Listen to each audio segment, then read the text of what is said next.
Well, hello.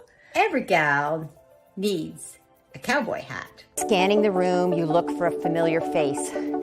Everyone is a stranger. Your heart's racing, you feel nauseous. New plan. You meet 4 new people. Okay, 3. 2. You can handle 2. And then you think, I hate this. This just feels so fake. And before you talk to even 1 new person, you're looking for the nearest exit. Okay. Crazy. Yo, who invited this chick? My heart races when I walk into a room full of strangers too. Except it's not anxiety, it's excitement. I'm not thinking networking quota. I'm thinking, look at all these stories. And I get so pumped about talking to people that I don't know. Oh, brother, this guy stinks!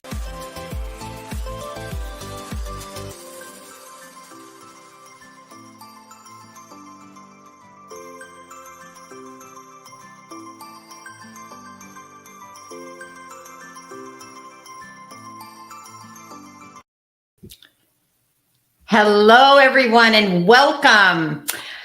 My name is Gail Robertson, and I'm Chief Curiosity Officer with GailNow, and we are going to be talking about stories today, and in particular, how to share stories using video, but not just using video, how to use video on YouTube. I'm so super excited about this.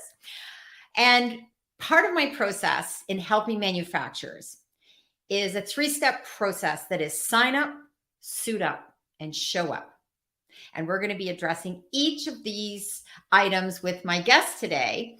And why I'm super excited is that a lot of times manufacturers have these great stories, and that's where I come in. So as a recovering journalist, I know that everyday people, everyday organizations, everyday companies have these great stories, but then they don't share them. They're not talking about the great things they're doing.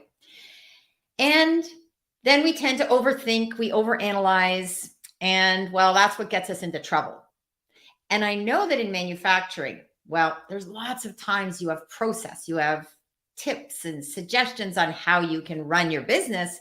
Well, today we're going to be looking around about how we can use this platform, which is YouTube, to share stories. So, dun, dun, dun, dun. Welcome. Tim Wilborne is in the house. Hey, Gail. Well, I am very excited, Tim. Welcome. For those of you just joining in, I want to say welcome. Tim has been helping me and making some suggestions about YouTube, because it's on my list. It's on I've done a lot of research and professional development about it, but Tim is that boom, he's boots on the ground, get her done. And I just, looking at your channel, well, you're doing amazing things. So I want to just introduce our studio audience, because we always have great people tuning in. And I want to suggest to people, I know LinkedIn has been doing a bit of glitchy things. If you're listening on LinkedIn, you can go over to my GailNow YouTube channel and watch there as well. And while you're there, go ahead and hit that subscribe button on her channel. Thank you, Tim. See, I've got to start saying that too. See? Oh, we're going to.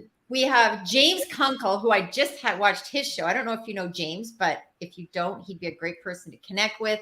And he said, yeah, it's time to go live. Yes, it is. And I just watched his show live. We have the one, the only Katie McDermott in the house. I hope you know Katie. Do you know Katie? Mm-hmm. Yeah, the manufacturing hype girl. So, yeah, and she says, yep, having issues viewing LinkedIn, so came on to YouTube. Thank you, Katie, because you know what? We will encourage people. I think today is a day to say, head on over to my YouTube channel, hit subscribe, check out some of those shows. So thank you, Katie, for dropping the link to my show. And we have Janine Lastly-Berglund, who is the president of Canadian Association of Mold Makers and Automate Canada. So already the audience is filling up. So I welcome everybody. Please drop in, say hello, and also say maybe a little bit about what you do. Now's the time to, get out there and connect and do a little promotion about who you are, so people will be intrigued to go like your page. Okay, Tim, let's start with, you are a YouTuber, and you also come from, you have a day job that you do as well. So let's talk about your day job, and then we're going to get into why YouTube. But let's give a little bit of context so people know why you're wearing TW, and a little bit of a wrap up for our audience that wants to know who Tim is. I run a small automation company in Roanoke, Virginia. That's in the USA, with my wife, Amber.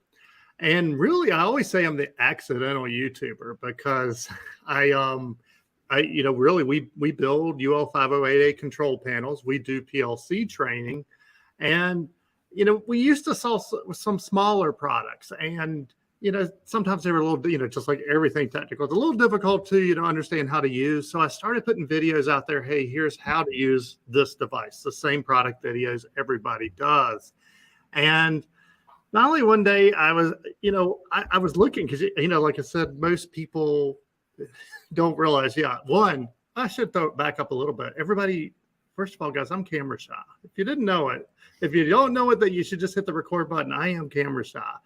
And so really, I was looking at it one day, I'm like, why are people watching this video? And it's like, oh, well, I guess it was informative. Never mind, it was not a good product video. It was just, hey, here's some good information about a product. And so I started just realizing, hey, maybe I can carve out a niche and just giving people information, about automation. So that's kind of how I stumbled into it. I don't know how deep you want to go. No, that is great. And I would encourage people to go check out some of Tim's YouTube videos, which I have done. And I didn't know because, we're in a manufacturing mafia group, and I see Tim and that, but I didn't really know exactly. I know you did something to do with panels and stuff. But I went and watched the videos. I'm like, oh, it was really interesting, because obviously you do a great job on organizing your videos, and clearly you've been doing this for a while too. So you have your videos organized, you have great titles on them. So I was able to learn the difference between an engineer and a technician. That was fascinating, the car analogy. So I would encourage people, even that are listening from the manufacturing world, to go check out some of his videos. And because let's just talk a little bit before we get into the YouTube side about, you really talk about, the technician side, which is being a troubleshooter. Can you just talk a little bit about that for any of the operations people listening in? So they may want to reach out to you. Yeah, the bulk of what we do is really field troubleshooting. So we're not as much, we will kind of design panels in some cases, but usually somebody's already engineered a panel. We're building it, installing it somewhere. And then, when it doesn't work, we're the ones they call to figure out why it doesn't work. And that particular video there, I was trying, and there's, talking about storytelling, we could probably go on a long rabbit trail about it, is really, I get so frustrated because people do, well, we sent them to a programming school and they still don't know how to troubleshoot. And I'm like, where in that class did it say troubleshooting? And so I do believe that is kind of the niche that we are in. So you have automation. You're right, and you and I are both there. But we definitely are in two different lanes. But even then, yes, we're into the control panels and all that. But even then, we want to help you keep your existing machines running. That's kind of where we're at.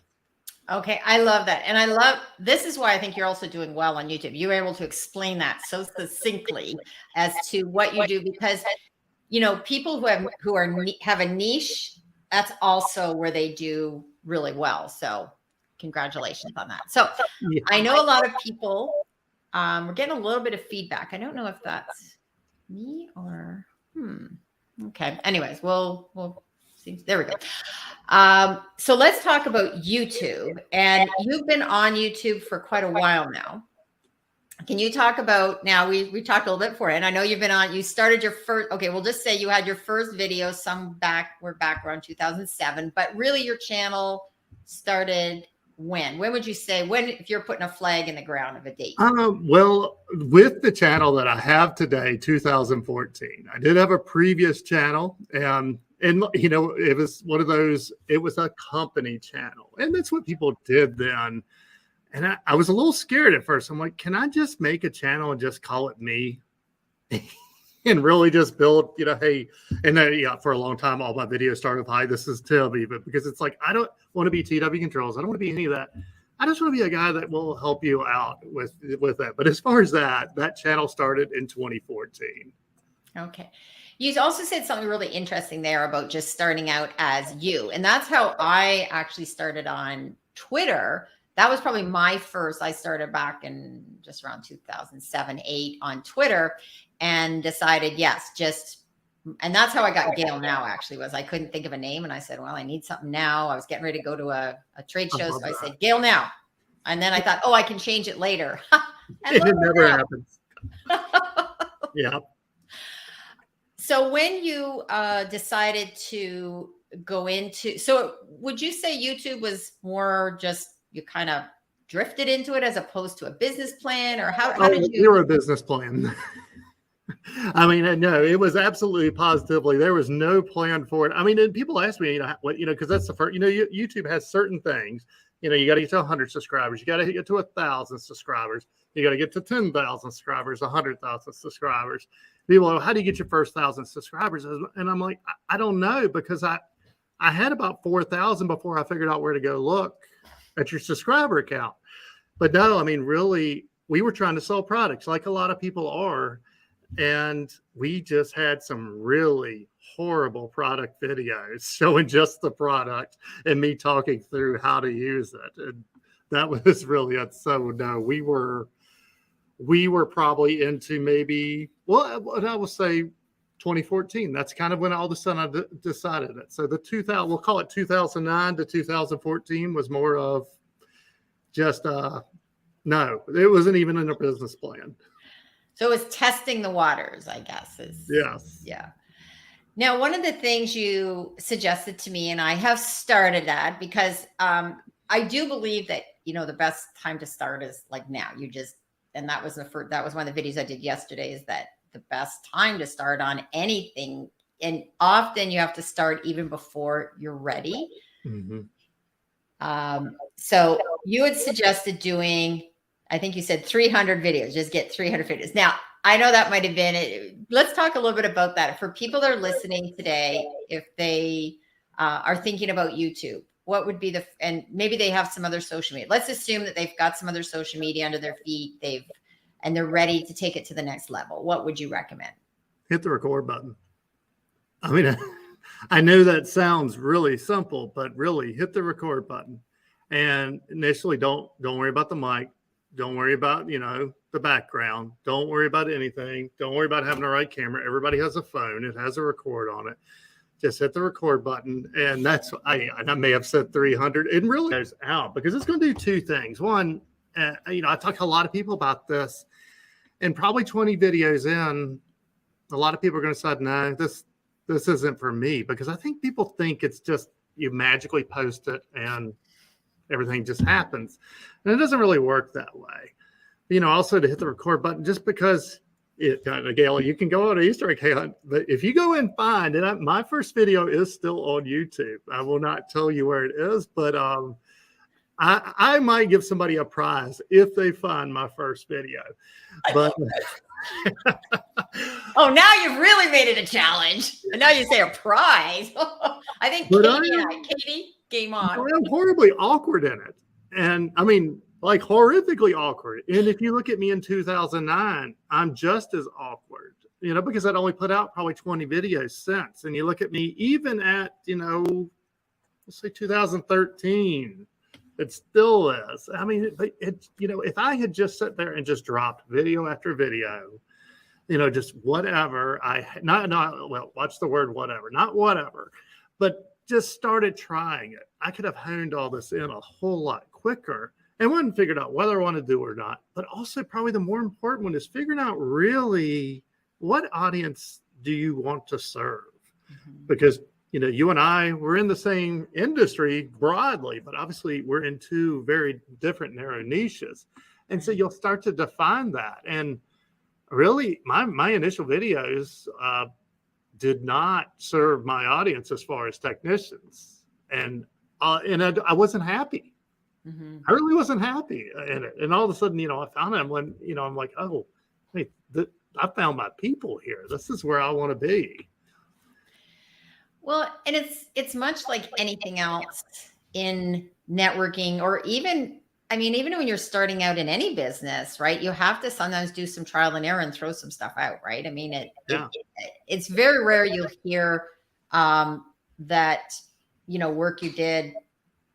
Like I was a reporter in a past life. And if you went back and looked at some of my initial articles, I'd probably be horrified too, right? I mean, it was like, oh, that was the lead I used. Ooh, that was kind of luckily, I always say, thankfully in newspaper business, we had editors.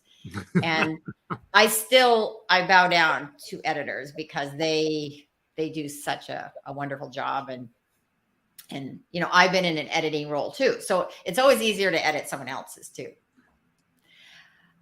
So in terms of now what you're doing, so let's go back. You talked about you were doing some videos, but you didn't do very many videos in those early days. Was it?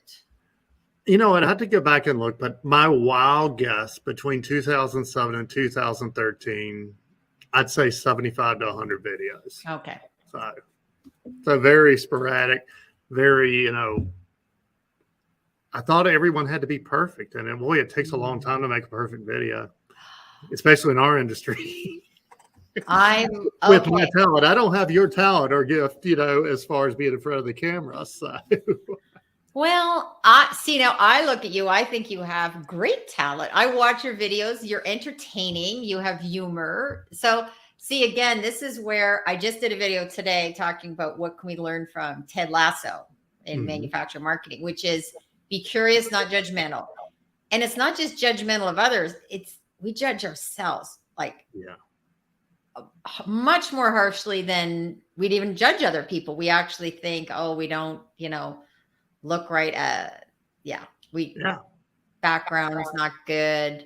Now let's go to a couple of comments because we do have, so we are, which is I think LinkedIn, this is all the universe is unfolding as it should, because now we need to do more talking on YouTube. So everybody go to my YouTube channel and go to Tim's today.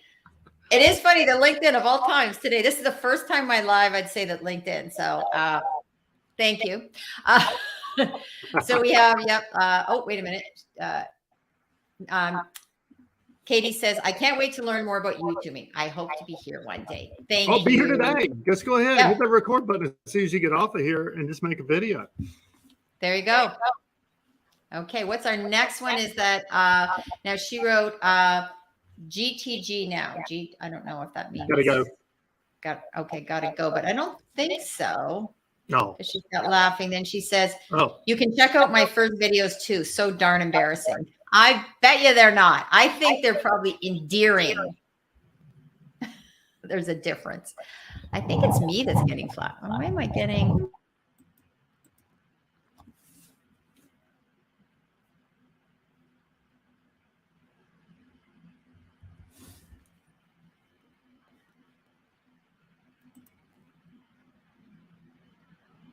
That's because I went on. There we go. Okay. Let's go to, sorry, and girl, stop. So I'll let you do it. So I just watched my fave geologist on YouTube yesterday, where he talked about when he first went live and how things have changed and what a large audience he has. Check out my present there. Yeah. And then she said, the prize, Gail, I had to go leave to win the prize. You gotta wait till I'm on the show. I will be impressed if someone finds it. I've left it out there, and it's one of those. It's like, oh wow. Let's just kind of have the, you're talking about when did I stake my flag in YouTube? Well, there you go. I could still say it was 2007. So. Okay, well, and now you have a prize. See, now you've created a whole buzz about this. See, this is fun. Now we must find, and I bet you that I will find that it's endearing, not as bad as what you think. Because there was only once I remember having I'll just say there was someone that said they didn't show up well on photos. And it was someone that I'd worked for. And I looked at the photo after it came back. We were doing headshots. And I came and I said, yeah, no, you don't look good in a photo. And people said, you said that to him? And I go, yeah. And I said, that's why after that, he knew he could trust me because I wasn't BSing him. I'm like, no, you really do. And in real life, he presented so well. Mhm. Photo, he just was that person. Didn't look good in photos. So,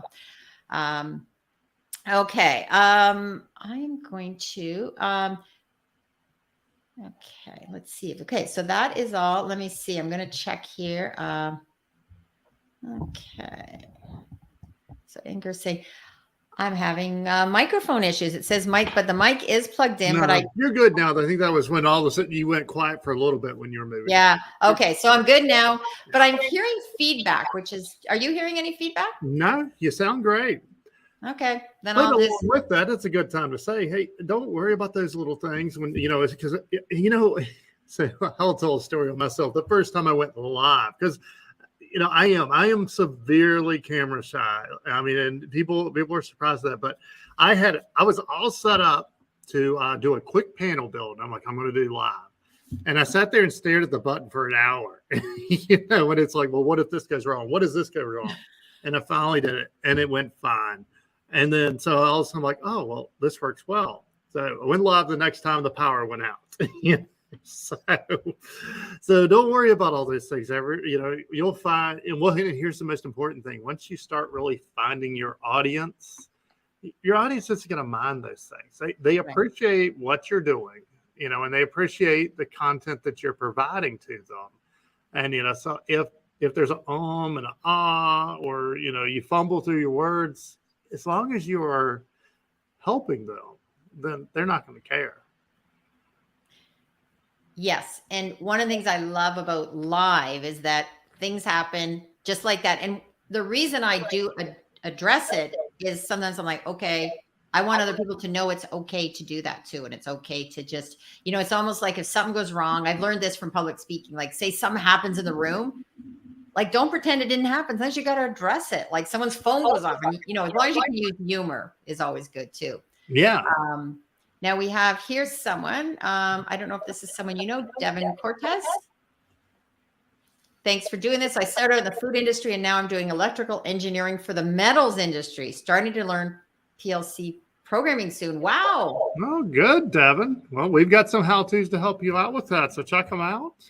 Yes. I love that you have videos that are, thank you, Manufacturing Hype Girl. Your audience will understand, even help out. Live is real life. That is for sure. Yeah.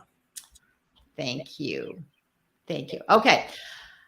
In terms of let's go back to those videos that people have to get started on or need to get started on now. What you said have a phone. Any other tips you'd give to get started? I mean, really I can't say it enough, but just hitting that record button is that. And you don't need an intro. You don't need you don't need to spend your logo or anything. Really just hit it and try to connect with the audience, try to relay something to the audience. And, one, figure out whether you like doing it or not, but also then, who is the audience? And keep narrowing it down till you find really those specific people that you really enjoy making videos for. That is great what you said about your audience. And I can say this as someone who works on a lot of content development. One of the things that's always recommended is make sure you're answering the questions that your audience needs to know the answer to, not just what you're trying to sell them. Yeah. Well, and also, especially as far as YouTube, don't go searching YouTube and being like, okay, I like doing this particular thing, but this looks like it'd get more views. one, forget about views. Views don't matter. Throw the views out the window.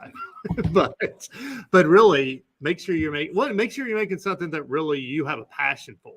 Because there's lots of audiences out there, but if it's something you're miserable doing, there's no need in doing it. But make sure that you're making, that you don't go chasing views. Chase answering that one person's question. I always it's the most embarrassing video I have now. I do regret making it, but a little bit more about how I actually defined who I am and everything is we were making these really strict how-tos. And then finally I made a video kind of along the same lines. It was like, okay, here's how to use my product. But then they're like, hey, well, where do I download the software for this thing that your product connects to? So I made a video on how to download that software. And then finally somebody sent me a message and they're like, hey, I loved your video on, how to download this. Can you make a video on control panels that isn't so boring? And our industry, and especially in 2015-ish. There was no way. And so I wanted to learn I did not know how to clip. I did not know how to mix clips or any of that stuff at the time. And I was like, well, I'm going to use this as an opportunity. Plus, part of it was I did have the opportunity. We had a panel that we had built, and then the project stalled. So I pretty much had a $20,000 boat anchor sitting in the shop. And so I decided to make the video. And now everybody calls it the Dancing Lady video. But it was my attempt to mix humor and a how-to.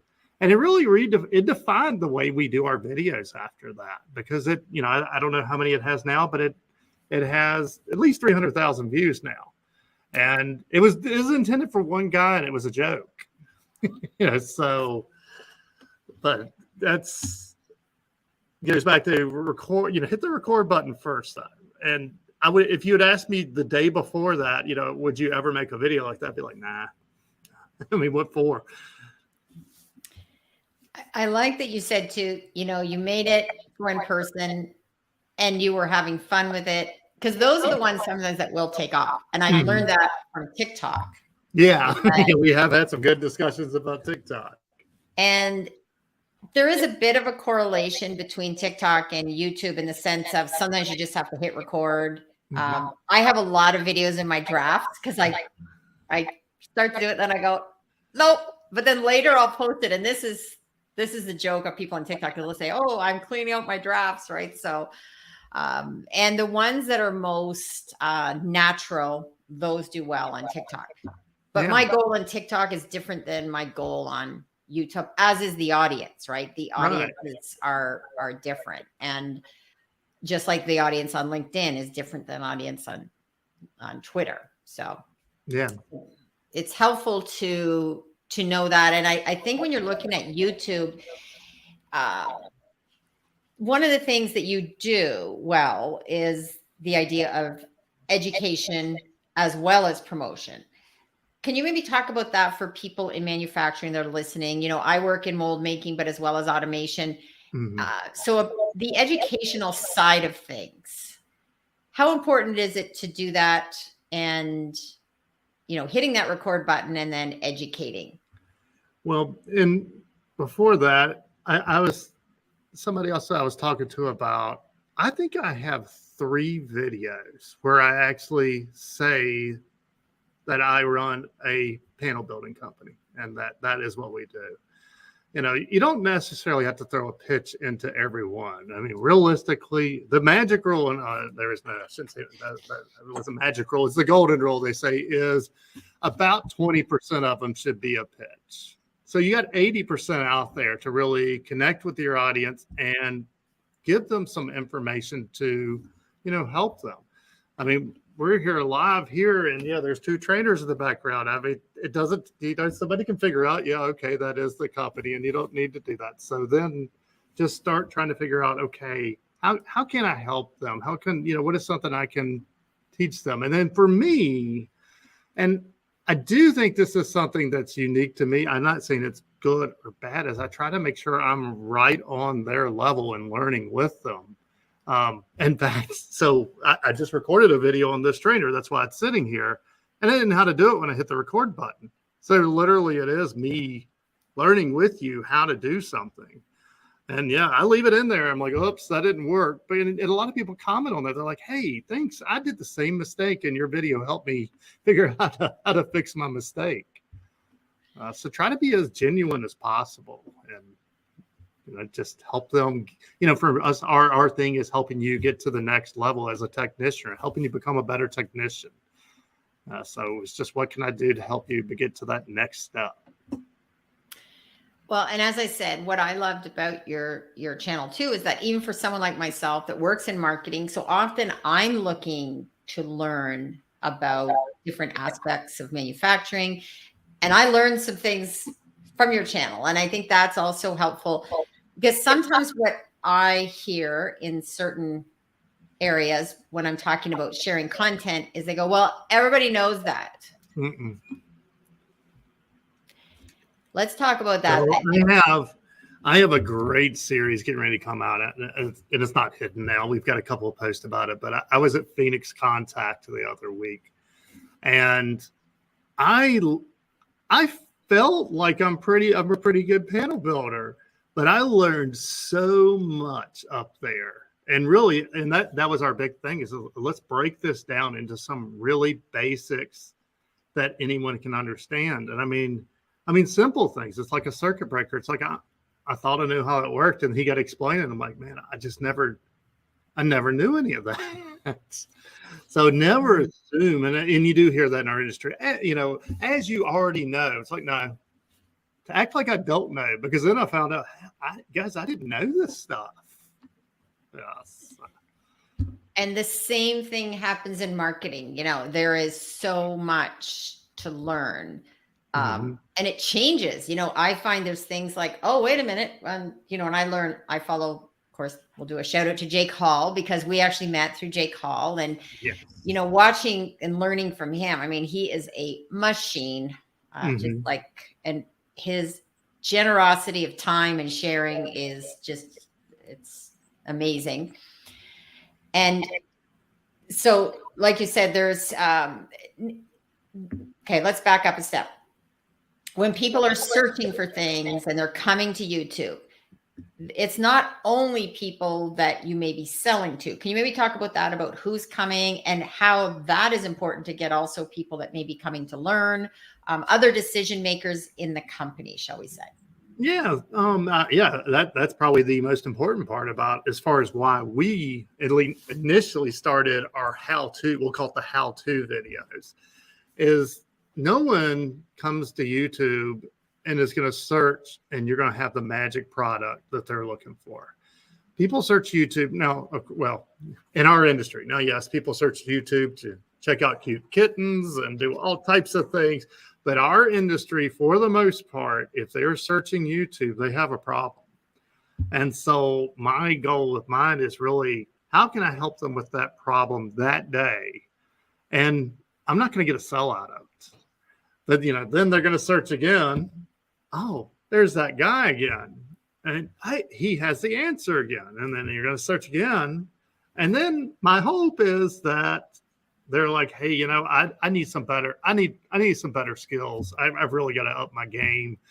Let's go call that guy and see if we can get in one of his training sessions. Or, hey, he keeps using the same device, and I've got my way that takes 10 times longer. Let me go ahead and buy one of them. But yeah, it's a long, YouTube is a long game. And I think that's why there's, going back to whatever I threw out there, 300 videos, 100 videos is so important, because there is no magic return, and you're going to get, you're talking sometimes years, but now I will say that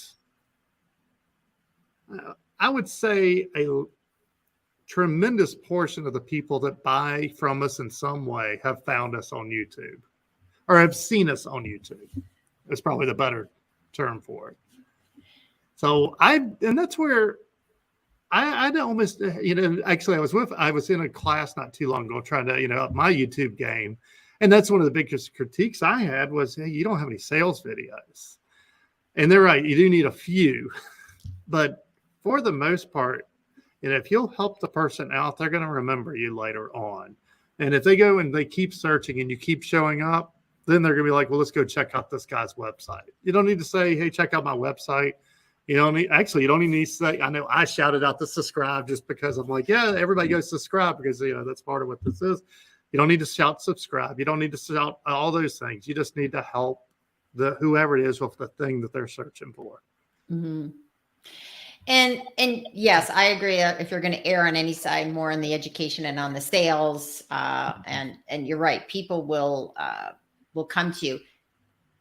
But just what you said about YouTube, I think applies to pretty much all social media, but it also applies in person, because you don't usually just go knock on someone's door. You don't go to a trade show and automatically walk, especially with the long time frames for selling in manufacturing. So it's rare that you're going to just go to one trade show, post one YouTube video or 10 videos. So I think the same applies, that it's the long game, but I don't think it's any different on social media than in real life. I don't either. I love that you mentioned the trade show, because it really bothered me. I was at a trade show not too long ago. I'm getting ready to go to another one in a few weeks. And I just really think anyone working a trade show booth should have to go to some type of, let's call it trade show sales class beforehand. Even if it's a crash course, because I would walk into one and two. And I do. I wear this shirt, this is what I was wearing. And first, it would be brand X. And they're like, so do you have an upcoming application for brand X? It's like, you just left yourself with just a strict no. You left yourself no way to go anywhere. And then they'd be like, so what does TW do? Like, well, it's me right now. I'm at a trade show. But it's like, some of them, I wish they would think a little bit further into that. There's one guy did do it well. And he had obviously seen a post I made on LinkedIn saying, hey, I'm at this trade show. I'm trying to figure this out. And he came up to me and said, hey, I saw your post and I saw you're trying to figure this out. I think I have something that may help you. Could I have 5 minutes of your time? Now, in the end, he didn't have what I need, but you better believe I remembered him. And I've reached out to him several times and we've kept talking. And, now we are 3 months later, all of a sudden I'm like, you know what he was talking about? I think I have something I can use for, so that's where we do have to, whether it's in person, trade show, YouTube, or any of them. Yeah. You got to think a little, all of them. You got to think long term. Thank you for sharing that story. That's a really good real life example of, how it works in real life and on social. And I'm someone who comes from a background of before social. I did a lot of my living before there was all this social media. I was a reporter where we had to do a lot of research before there was Google. And now when I'm on social, it's the same rules apply. And I think this is what gets missed. And people think there's, the magic wand. And I have to say, there's no magic wand. It's not like, in real life, you do this. Oh, on social media, just, you do one post and you're going to get business. And I've talked to a lot of people on the show that have talked about, people still are doing emails and cold calls. And I said, if you're doing emails, unless you're doing email marketing the right way. And again, very few people, right? How many emails? I don't know how many you get. Like I get swamped. And what happens is on a Wednesday, I'll get 900 emails. So, wow. So you better have a really good email if you actually want to get my attention. Now let's talk about why Wednesday, because you have every third Wednesday you do. Is that because of your third Wednesday? Or why Wednesday? Wednesday just seems to be the peak for our industry. We call it hump day. And if you look at our volume and everything, Wednesday's kind of where it is. So that's, if you want to get a hold of me, you may want to send me an email on Saturday. Yeah. Well, it is important to get creative about reaching out through, and this is another good tip as well. Go to where people are at. If someone's not that much, or that they're getting snowed under with email, find them. I found a lot of success on DMs on Twitter if they have that little mail list. I reach people that way. Sometimes it's a LinkedIn, and sometimes I'm surprised. I'll send a message on LinkedIn and they have nothing on their LinkedIn page, and they get back to me. I was like, geez, I didn't even know if they were ever on here. Yeah. And then, and these were different ones. I think, going back to the whole target audience, my target audience on YouTube is obviously helping technicians, helping you become a better technician, kind of that niche. For me, LinkedIn is meeting you, meeting 𝐑𝐄𝐏𝐋𝐀𝐘, meeting, and there's a lot of people there, but really that's what I love making those individual connections. So that's a very, good point that I may respond a lot quicker on that. And it's also how you're saying. You just made that comment too, about someone came up to you and they saw something on LinkedIn. They had a connection. They didn't come up and just try to sell you something that you didn't need. They had a legitimate reason to talk.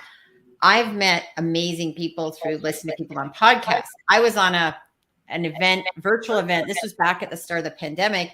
And that's how I became friends with Harry Moser, was that it was like a live show. And I commented, and then I found him on LinkedIn, and I think he was like, wow, she was actually at the event and commented. And I followed up, and I needed his help with something. And he goes, for you, Gail, anything. And I was like, wow, that's now, for those of you who don't know, Harry Moser heads up the reshoring initiative in the States, but he's a big supporter too of reshoring, talking about Canada as well. So, yeah. Well, and I think that's an important piece, as far as connecting with people. And I try to do that. We all have to set aside time for stuff. One thing I try to always set aside time is to find people that are doing a good job and just reach out to them and say, hey, you're doing a great job. No strings attached. I'm just like, you're doing a great job. Keep it up. I appreciate all your hard work. Right. And then, later on, I think that may be how 𝐑𝐄𝐏𝐋𝐀𝐾 and I actually got together. I'm sure I did. I know Chris Granger, that's what I did. I sent him a message, and it was like 3 months later, but all of a sudden it's like, hey, I got a question for you about this. And but yeah, I think we do push the sales way too far to the front of a conversation. Right. And it is about, showing up. You showed up. I can still remember the day I got an invite into the manufacturing market group, and I looked around. I was like, me? Like, what? And I didn't even know what this was. I was like, then I went and looked, and going, 𝐑𝐄𝐏. I had been following him on LinkedIn. I was like, 𝐑𝐄𝐏 it was kind of like I fangirled a bit over like 𝐑𝐄𝐏 was inviting me somewhere. Well, but I remember my first message to you is, Chief Curiosity. I don't remember word for word, but I remember you were the Chief Curiosity Officer. And I'm like, what a great title. I'm like, hey, great to meet you. I love your title. And I think somebody just said something about you got to stop the scroll and stand out. I can't find it now, but yeah. It's, doing that little thing, just to make and it's not, we don't need to be louder. Sometimes it's just being that little bit of, just quality. And I love that you don't you're more of like shy. You don't like being on camera. And yet all of us watching, I would say the one word, Tim, about you're extremely endearing, which is such a compliment, because you come across as just like someone I right away, I liked you. And I'm like, oh, I could so see sitting down, having a beer with you or a drink and just like kicking back and like having a few laughs. And we're going to talk about trolls in a minute, but that's not the segue to go and look at our comments today. Well, yeah, of those 900 emails, I'll tell you, not all of them are positive. I would guess that. But that's the other thing, when you are out there putting your neck out, okay, not everybody's going to like you. So that's the other thing, as in life, not everybody's going to like you. So you kind of have to get over all of that angst about, and for some of us, I don't like that. I was like, oh, that person, why are they? But you got to get past it. So let's go back to some of our comments. I don't know if, where we left off in comments.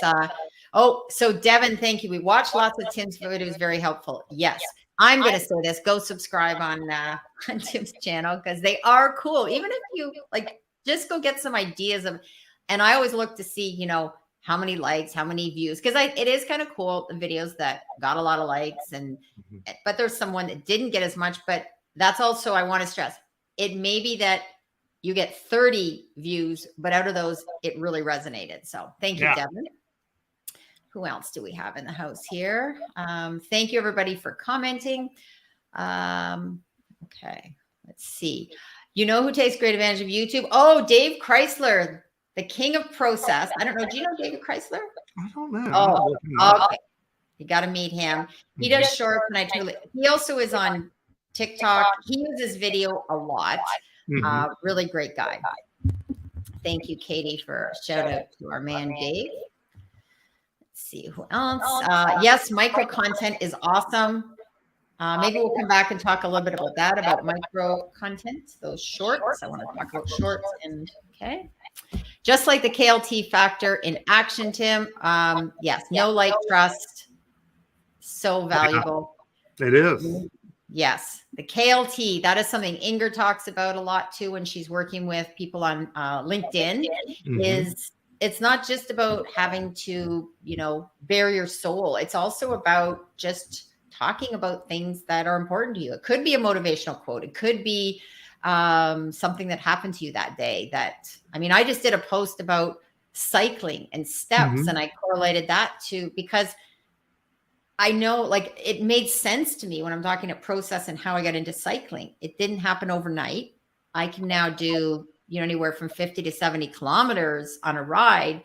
If you had said that 2 years ago to me, I would have went, no way. But I found the process things and how I can enjoy it. Yeah. Well, and it is so important just to hit that again on the know, like, and trust. One thing I will do is somebody reaches out to me, and it's more of, hey, do you want to collaborate? Do you want, if there's some where it's like, okay, who is this person? Yeah. Hey, I'm going to go look up LinkedIn, and I'm not looking for quality. I'm looking for humanness. In other words, if every one of your posts is a product, I'm not interested. Right. I'm gonna move on. But even if it doesn't have to be that you love cats. It can be simply that you make some type of human comments. There's obviously some, you're not there just using one of the automated systems to make posts. Yeah. No, variety and consistency. So the next comment we have, I think, is from Katie. If you can just reach one person, that person's reach goes further than yours. Yeah. Yes. Absolutely. That is also important. I'm just going to show that. And yes, Inger says, we must think long-term. It's always a long game. Yeah, for sure. And again, I can't stress enough, just as in real life, it's not that different. Katie did have to jump out, but I have to post this. She said, don't be talking trash about email marketing now. Now, I was not, if it's done properly. And Katie, we will have to talk about that. And maybe as a future guest, we'll talk about email. Because I do think there are emails I open up. There's emails, but not a lot of them. It's something I can do. I need to do better. And I'll acknowledge that part. It's, I hear people all the time on that. Oh, well, you got to grow your subscriber list. I'm like, okay, but what good does I do besides just sending out a bunch of emails? Going back to the, if you can reach the one person. If I could send an email to 10 people and 2 of them like it compared to, 10,000. And well, and again, it depends on your goals and who your market is, right? Because we could be doing so many things better, and that's the challenge. Yeah. I think that's also important to address, is that you can't be everywhere. You can't do everything unless you have a very large budget, a large team. And a lot of people think social media is free, but it's not, because it takes time. And I also heard something recently. They said, YouTube isn't so much a social media platform as a content platform.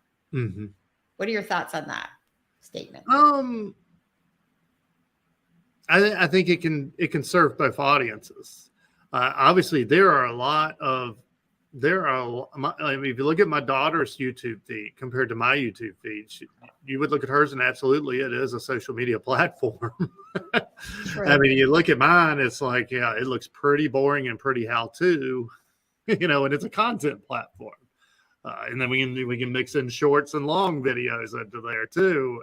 YouTube, what they have done really good at is trying to put the right video in front of the right person. And so if you are there looking for social type content and, just continuously consuming that, they will feed that very well into, your recommended feed. Now, if you're using the search, that's more of, yes, at that point, it is a content platform where search works very well. Yeah. No, it is. It's, all of these various platforms, it's all complicated. And yet it can be simple if we tend to overcomplicate things. I think that's the other thing. And I definitely find this in manufacturing. And I said that in my earlier videos that, the bar is set low, and that is not, and I don't mean that that's not an attack or a hit or anything negative. It just means there's so much opportunity to do. Well, there's plenty of room for more people. And I'll say to help people, you want to put another product video on it, you're going to have another video with, 20 views. That's cool. But, as far as really connecting and really helping people, there's plenty of room. Vlad with Solus PLC and I, we talk, we obviously are both, very parallel paths, but there is room for both of us. And we both actually serve a very different audience, and that's what I see with our industry is, there is a lot of room to hit, a lot of different angles. And, and as far as, I do want to go to the bar command, because bar command, good grief, the bar, where is the bar set? Because that can be interpreted several different ways. And what I see, going back to me saying, just hit the record button, I see too many companies trying to make the perfect polished video. And again, back to our human connection, it has no human connection. You're not going to connect with an actual human being. And so the bar is kind of set low as far as don't worry about it being perfect. Honestly, I'm not a great editor, but also I leave mistakes in there, even as far as, you might see my hand here and then you may see it jump over here. Part of this just so people realize, this guy's human. He's just sitting here. I mean, if you didn't know it, I don't have any editors. My son helps me. It is just me, Amber, 2 kids, and Mary Bruce. So. I love that. Well, we've talked today about, we've definitely covered up the sign up, which is about mindset. And you know what? Just deciding you want to do this. The suiting up, which is the research and, getting comfortable. But really the showing up is that hitting that record button. And maybe, hitting that record button even while you're still doing some of the suit up type. Yeah. Don't wait until everything's perfect. Let's talk trolls though. Trolls are your specialty kind of. You have so many stories, but and because you have 47,000 subscribers, of course you're probably going to attract people who don't agree with you. So do you have a favorite troll story? Well, before I give a favorite troll story, that actually goes into my whole make 300 videos, because eventually the trolls are going to get to you. And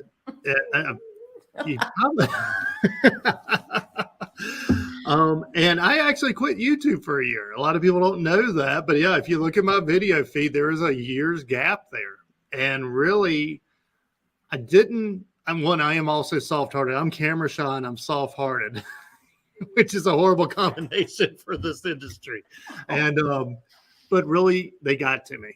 And finally it was like, it's not worth making a video just to have, it torn down. I mean, and really, there's a few. I've got a couple posts coming where I'm going to rip a couple people that are, continuously doing it, because people don't realize even a 4-minute video probably takes. I mean, by the time I actually set things up and get ready and all that, I mean, you're probably 3 or 4 hours, and it takes you 15 seconds to leave a bad comment. And some of the comments come out so fast that I know they didn't even watch the whole video. But anyway, they did get to me, and I really quit. I quit doing YouTube. And when I got, every year we evaluate everything we do. I think it's an important step. And one of them was on there is YouTube, and I'm like, well, I haven't done this in a year, and really I don't see any value in it. And so it almost got deleted. But I started reading through the comments, and there were a lot of bad comments, but there are a lot of good comments that really I had left hanging. And all of a sudden I'm like, I forgot why I was here.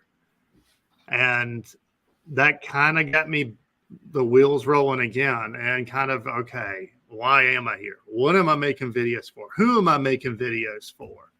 And, so I started, making some again and kind of got back in the groove. And it was a really difficult haul to get the wheels turning on them again. And really, one thing I will say about trolls, first of all, there's nothing wrong with deleting a bad comment. I know there's a lot of back and forth on that, and people are like, oh, just ignore it. Well, that's what I did. And what I've learned is if you let trolls in, it invites more trolls and more trolls and more trolls. And I tell people all the time, I wouldn't let you spray paint on the front of my house. Why would I let you spray paint on my channel?